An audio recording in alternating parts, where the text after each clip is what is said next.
Good afternoon, everyone. Can you hear me well?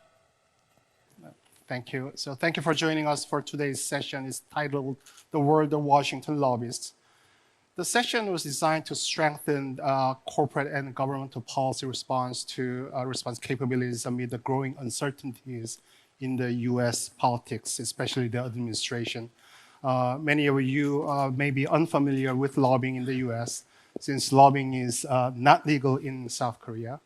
Our goal today is to give a clearer understanding of how lobbying actually works in Washington, D.C., how firms operate, what role lobbyists play, and what it matters for global corporations and government entities. The announcer already briefly introduced you to the audience. I'll skip the introduction part. Before I bring some questions to you, Congressman, I want to share a story about the movie that I watched on the Korean air flight that I took on Sunday to come here. So the title of the movie is Lobby, which is the Korean pronunciation of lobby. And the movie describes two government contractors competing to get a very large government contract from a ministry. And they both decide to lobby. Engage lobbying activities targeting the minister and the director, who happen to be estranged wife and husband, wife being the minister and husband being the director. And what they really did in that movie was to give a very rare piece of Rolex watch to the director and set up a golf game with the minister's favorite actor, which is pure corruption activities and like bribery. Which is very different from what you do. So the question for you, Congressman Wexler, you're smiling, but so when your grandchildren grow up and want to know more about what you do, he or she asks you, grandfather, Papa, what do you do? What is lobbyist? What do you do in Washington, D.C.? Please tell me. How would you respond to that question? Well, first of all, it's nice to have all of you here. I couldn't imagine that anyone was going to show up to hear about lobbying. I figured there'd be one table with half a dozen people. I guess we should feel appreciative of your interest. It's because it's illegal. I guess I should be embarrassed, but I'm not. I would tell my grandkids that I spent much of my adult life trying to get my government to do the right thing. I can understand why there's criticism of the lobbying profession. And much of that criticism, frankly, is deserved. But the real problem is the system. It's the political system. In the U.S. Congress and the United States Senate, it takes millions of dollars to get elected, unless you have a safe seat. And if you have a safe seat, it's largely because it was gerrymandered. I think you all know what gerrymandering is. You concentrate people of one political persuasion in an area.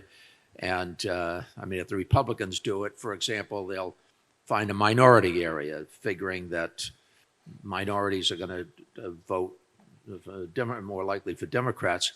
And then it will create 2 or 3 areas around it that are not minority, but that are more likely to vote Republican. And so that's a manipulation of the system. But the real corruption of our system is the cost it takes for somebody in a competitive seat to get elected. You have to spend a third to half your time raising money. And when you're in the Congress now, you have to raise about $1 million a year. You're up for election every 2 years. And the reality is that, and I'll let Bob speak for himself, but I think pretty much everybody that writes a check to you expects something in return.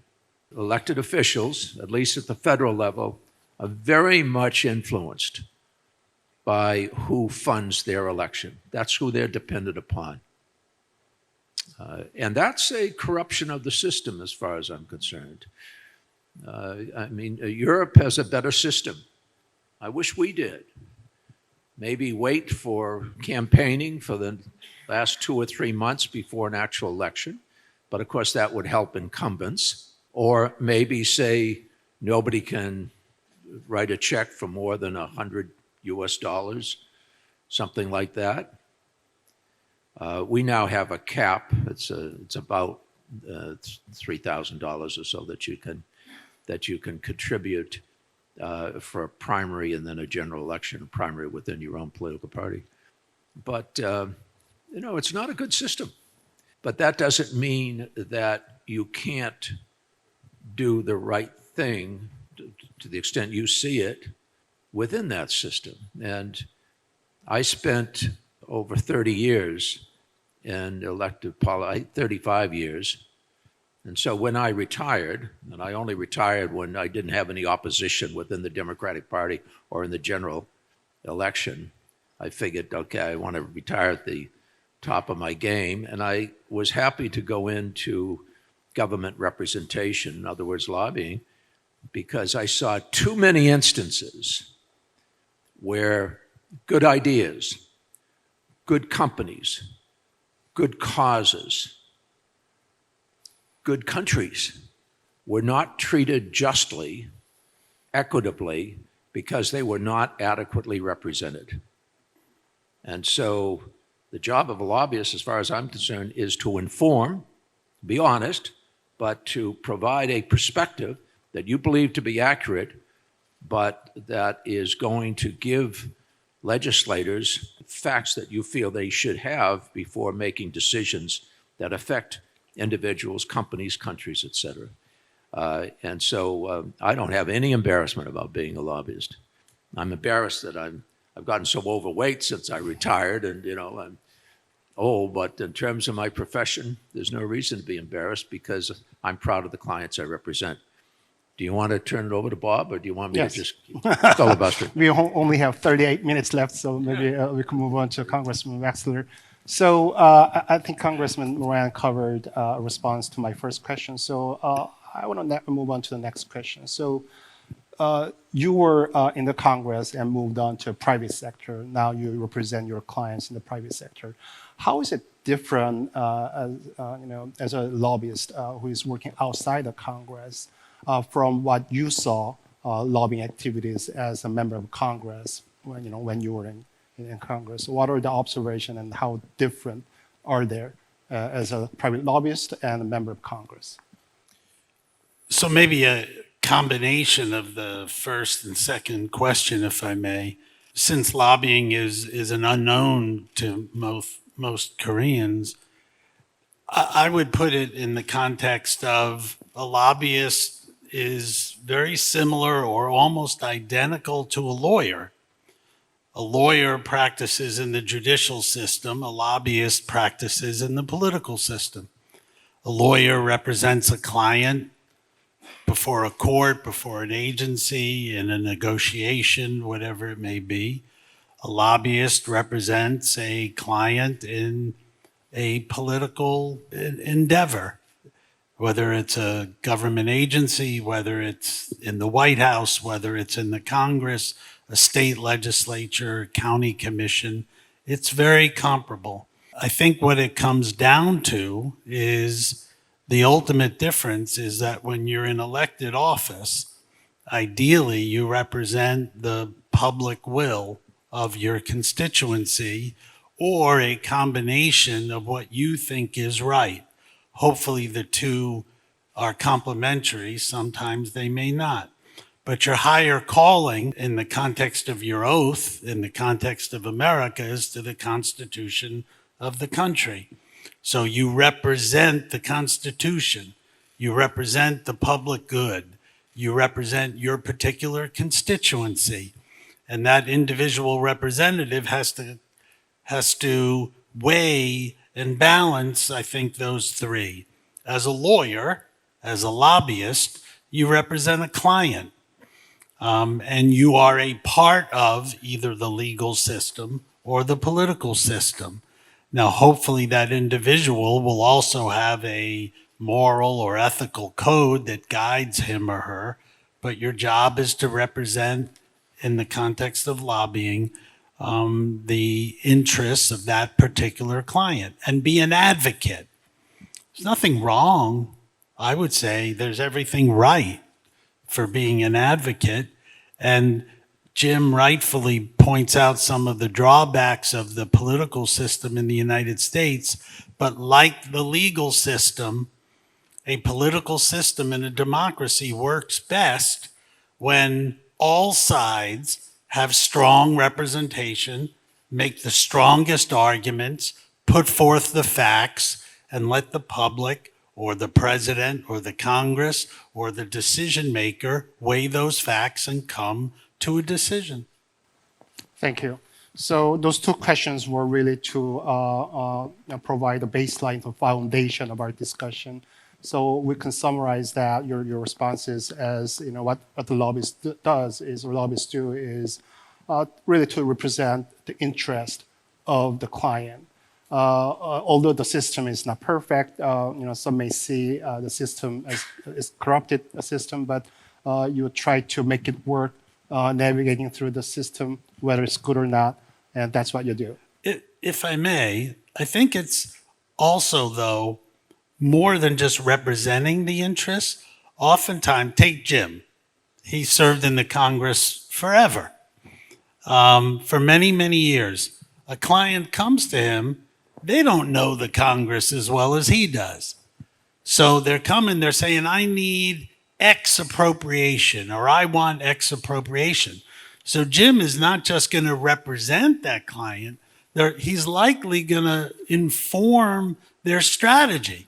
He's going to tell them, well, if you make this argument, you'll be more likely to be successful. You go to this subcommittee, you go to this particular person, make this argument. You make this argument in that office. Here's the difference what you say to Democrats. Here's what you say to Republicans. So it's not just representing, it's also being their counsel.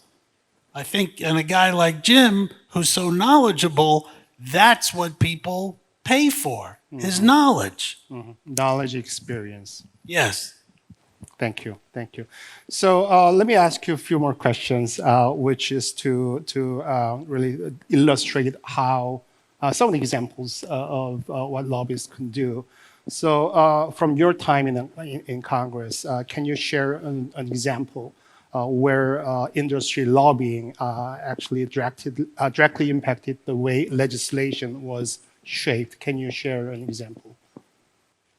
There are so many that it's hard to pick out one. Let me use the first major client that I had when I retired, the state of Qatar. They were being blockaded by their neighbors for reasons that I felt were wholly unjustified. But they were the only Arab country that supported the Arab Spring. It was other countries were threatened by the loss of control. I talked with the ambassador. They had brought in a more aggressive ambassador. They had decided they needed a more aggressive strategy because just hoping that things would work out because that's the way they should. They'd work out on their merit, their value, whatever was just and fair was going to prevail. Well, that's not the case. The reality is that people who are wealthier, more powerful, more influential prevail.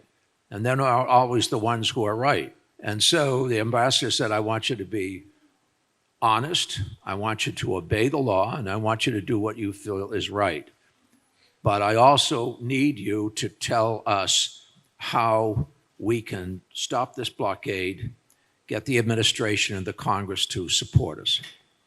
And so I explained that all politics is personal. If I'm successful, what I want to do is to make myself dispensable, that you don't need me.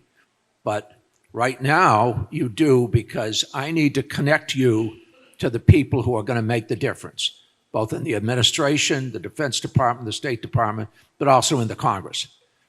And I want you to develop a personal relationship with those people so that you will have their cell phone number on your cell phone. And if there's a crisis again, you call them. I could go down a long list of the individuals, but the individuals don't matter. The fact is, they were the ones who held the fate of this country in their hands based upon their position on the committee that they were on.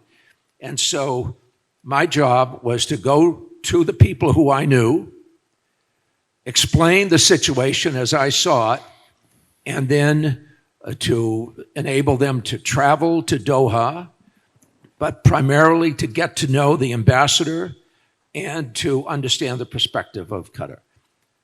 We did that. It wasn't me, it was the ambassador and the embassy and so on, and others working with me. But the reality is that was an existential threat. They would not have existed if we didn't intervene aggressively. Well, now they're doing well. They're a major non-NATO ally. The United States depends on them to mediate, trying to mediate the Gaza conflict and Afghanistan, any number of others. So they're playing a role of value. They're showing the rest of the world who they are and what their value can be to the rest of the world. But it wouldn't have happened had they not gotten aggressive, had they not intervened in the process, had they not worked very hard toward a goal that was both achievable but also worthy of their best efforts. And that was lobbying. And I was glad that I was a lobbyist, and I was glad to be representing them. And obviously, I was pleased that the outcome was positive, although it's still going on. Is that the kind of example you were looking for? Yes, that's a perfect example from the foreign affairs side. But Congressman Wexler, how about your experience with like industries, like corporate clients? Can you share some examples of what you did for your corporate clients? Sure. So Jim represented an area of Northern Virginia. I represented an area in southeastern Florida. My hometown is Boca Raton, Palm Beach County. Yours is Arlington, Virginia? Alexandria? Okay. So Jim talked about representing the country of Qatar, which obviously is an enormously important endeavor. I too have represented some countries. I too have represented large corporations, and I too, I'm sure Jim also, have represented individuals. I would say, as just a point of reference, there's like two kinds of situations. There are companies that come to you and say, I have a long-term strategy. Help me implement it. So you do things proactively. And you create relationships, and you find the people that will be helpful to assist the long-term strategy. I would say probably more often somebody comes with a crisis. A company comes with a crisis. They've received a summons. They have a piece of legislation that'll make their product subject to enormous taxation or tariffs or something that makes them non-competitive. Individuals often will come with the biggest crisis situations. I would say in my own situation, because I served on the Foreign Affairs Committee for my whole time in Congress, I had some relationships in different countries. Well, Americans get in trouble in different countries on a fairly regular basis. If they happen to be Americans who come from families with some means, they get very nervous. Well, everyone gets nervous, but they get so nervous they hire people to help them. Some of the most rewarding experiences I've had is when Americans get stuck in a country traveling, and oftentimes if they happen to be from the former Soviet Union or other places where different processes are used sometimes in a very corrupt way, people will be held in custody in very compromised situations. Now, you would think the government should take care of it. But the government has 1,000,001 responsibilities. So people with means will hire a lobbyist, and you'll focus on just that one individual. So in my case, on 3 or 4 instances, people have been detained in Europe and other places, and you shine a bright light on that person's situation. You get the State Department to focus, our State Department. You get the foreign ministry in that particular country to focus, or some influential people. And the truth of the matter is, you earn your money because more often than not, you will have shined a light and created an action that may not have happened and certainly wouldn't have happened as quickly as it winds up happening. I don't think that's anywhere close to corruption. That's advocacy. Now, does it benefit people with means? Sure.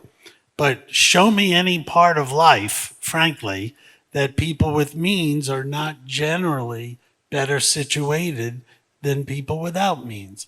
And so, yes, we can strive for a more equal or more opportunistic society, as we should. And as public officials, I think the 2 people on this stage did try to do that most of the time. But as lobbyists, you represent a particular interest at that moment.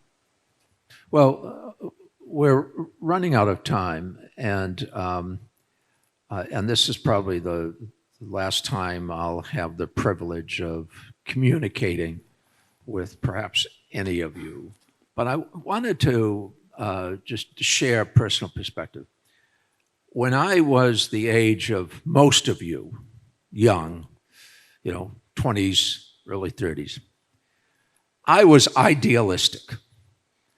I thought that everybody was really good at heart, and that if you treated people fairly, they were going to treat you fairly, and that justice was always going to prevail. Some of it was religious. I thought, God will see to it that the scale of justice is balanced and so on. But I've lived a long time. I've been in elective politics for 40 years. I try to read a lot. I try to understand a little. I'm not so idealistic any longer. I've lost much of my idealism through experience. And I have a friend who's writing a history book, and I'm taken by something he explained. When human civilization was developing, they were tribes, they were clans, villages, and so on. Obviously, they weren't organized as nations or anything. They were villages, and many of them tried to do farming and raise families, but there were marauding clans. I mean, it was particularly prominent in Asia with the Khans and Genghis Khan and so on. But there were always marauding clans that represented a threat. There were some tribes, some villages, that when they were being attacked, the men who were faster and stronger, they would run, leaving the elderly, the children, the women behind. Just happened because they could get away. And they had, in some cases, were able to jump on horses and so on. Most of the children were killed, all the elderly were killed, and many of the women were raped, and so they bore children into a different clan or whatever. I'm simplifying this, and we will never know of those villages. They are erased from history. But we are the descendants of those villages that chose to stand and fight and defend their families. Many women fought with the men, but largely at that time it was men. They stood and they fought and they defended what they cared most about. And then they realized we have to prepare ourselves because there is evil in this world. There are people who want to steal our property, take our lives. So we need to be ready. We need to be prepared. We need to be strong. We need to be resolute that we're going to protect our families. Those people that stood tall, defended their families, they are our ancestors. Because we wouldn't exist if they hadn't defended their families. And that's one of the reasons why human civilization has evolved and become stronger and more prosperous. Because there is a survival of the fittest. And the same thing applies to every country in the world. If you don't prepare yourself to defend yourself, defend your values, stand up for what you care about, whether it be your family, your community, your country, then you may very well lose it, because this world is full of bullies, full of people who will take advantage of weakness. You know, when I was young, I thought it was nice to be deferential, to smile at everybody, to believe the best in everybody. But I think now we all have to be more realistic. And I only say this because I've just so enjoyed being here. But I wonder sometimes if a lot of the Korean people are almost too nice. And I don't mean that to be critical, but you have such strength, and when you compare yourselves to the North, what an enormous success story for the rest of the world to copy. You have set the bar high. Never settle for a lower bar than what your parents, grandparents, great-parents have accomplished. You are the result. You are benefited by it. Sustain that momentum. Keep that strength up. So that's all I wanted to say. Thank you. So we have less than 1 minute, but I'll try to take just one question from the audience. If there is any question. Any question? Oh, I intimidated them. I'm sorry. I feel badly. Right. Bob, Okay. you want to give us some words of wisdom? If I, not wisdom, but if I could extract a lesson from what Jim said, is that's a call for a even stronger relationship between the United States and Korea. Because while Korea is not perfect and the United States is not perfect, both countries individually and collectively, I think, much more often than not represent the side of good and a certain degree of idealism with strength and with realism. And together, our two countries are much stronger than we are apart. And while in some ways the United States is the stronger or the more senior partner, what we've learned is in particular areas, Korea has an enormous amount to add to the United States. President Trump has called for a redrawing of the American naval capability. South Korea is the best shipbuilding nation in the world. We can't do this without you. We can't confront China effectively without our partnership with Korea. The economy of the future will be dependent on critical elements, on rare elements. Your companies are the biggest companies in the world outside of China. We don't have yet a refining capacity in America. It'll be Korean companies that hopefully bring it to the United States to, in essence, fuel the American economy for the next 3 or 4 decades. So you have enormous leverage with the United States to help create a more beneficial relationship for both of us. Use that leverage. What South Korea has accomplished has inspired the rest of the world. Keep that inspiration going.